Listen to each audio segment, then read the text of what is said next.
What if I told you that the biggest reveal in Silo Episode 4 isn't Bernard's return? It's the fact that this episode quietly proves someone has been controlling the truth for generations.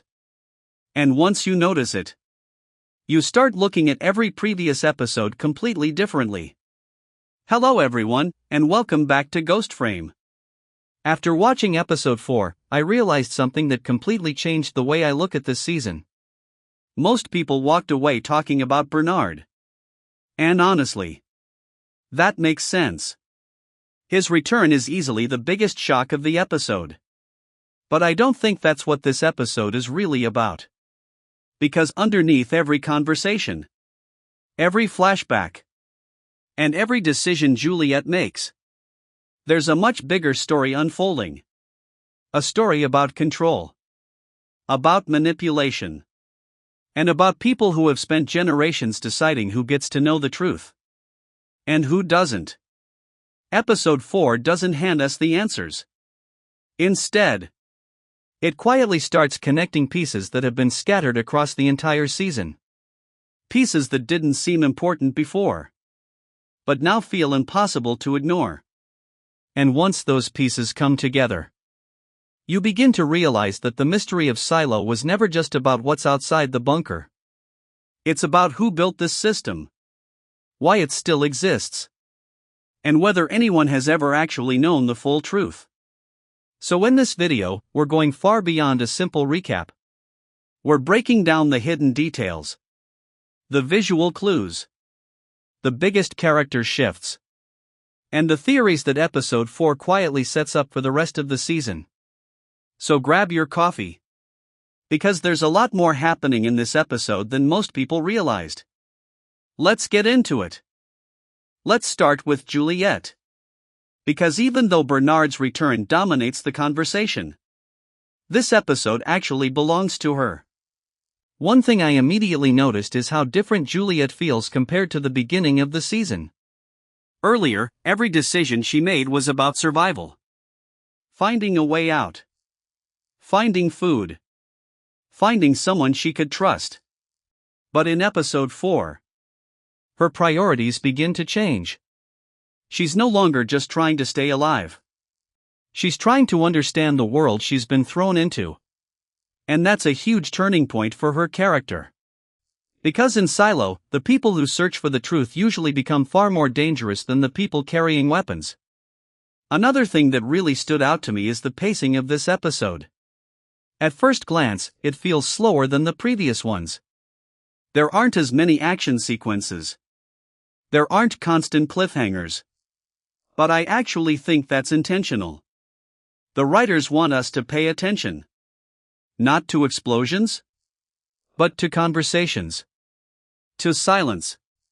To the way characters react when certain names are mentioned.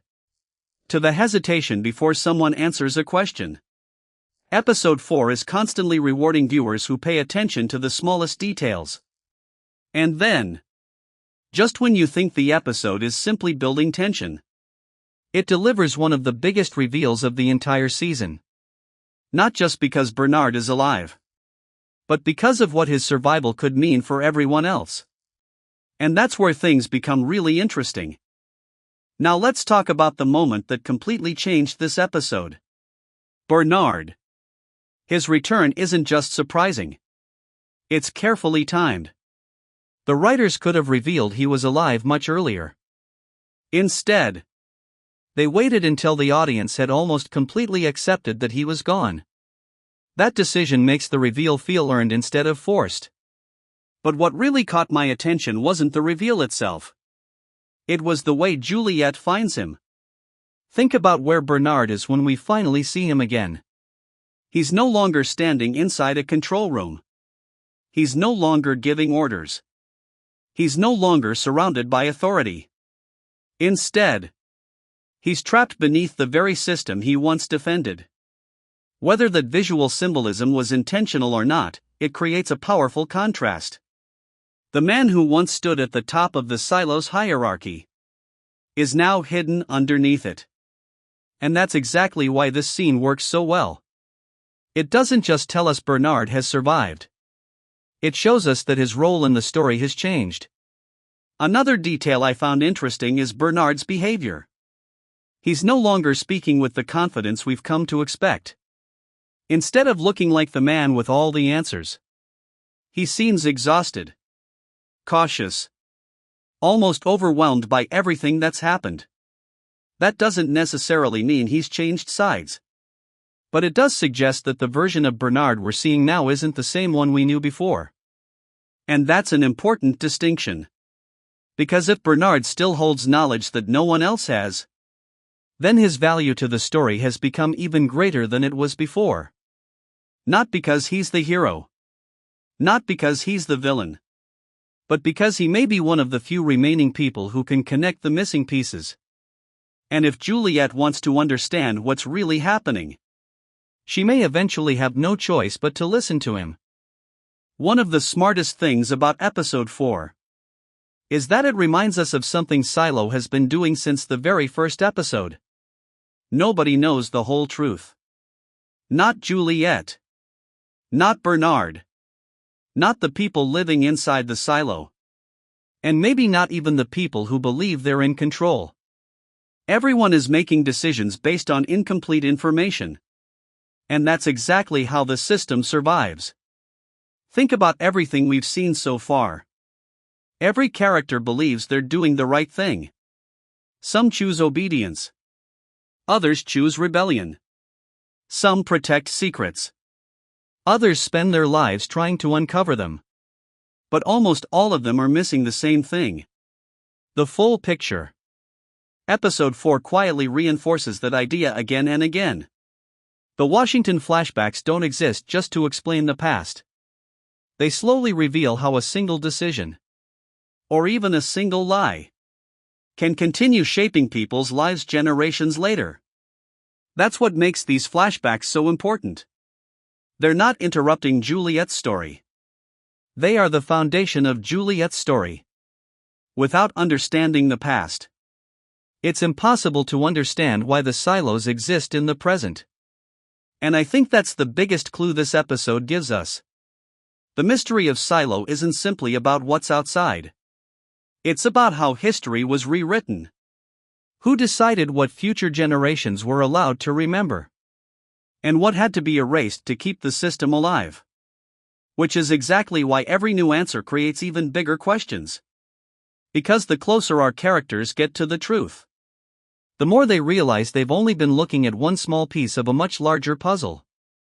And if that's true, then the biggest revelation of the season probably hasn't happened yet. After watching episode 4, I don't think the biggest mystery in Silo is what's outside the bunker anymore. I think the real mystery is something much more dangerous. Who controls the truth? And how much of that truth has been hidden from every generation that came before Juliette? That's what makes this episode so important. It doesn't just move the story forward. It changes the questions we're asking.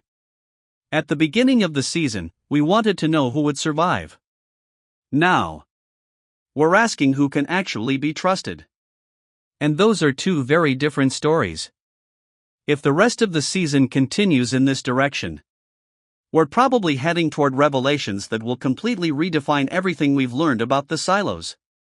Not because the world is getting bigger, but because we're finally seeing more of the world that has always been there. Now I want to ask you something. Which theory do you believe is more likely? Is Bernard finally ready to tell the truth? Or is he still protecting secrets that could change everything? Let me know your answer in the comments. And if you have your own theory, I genuinely love to read it. Some of the best discussions always happen down there. If you enjoyed this breakdown and want more deep analyses, hidden details, and theories about Silo and other incredible TV series, make sure to subscribe to Ghost Frame and turn on notifications so you don't miss the next episode. Thanks for watching. And remember, every great story leaves clues. The best part is learning how to find them. I'll see you in the next one.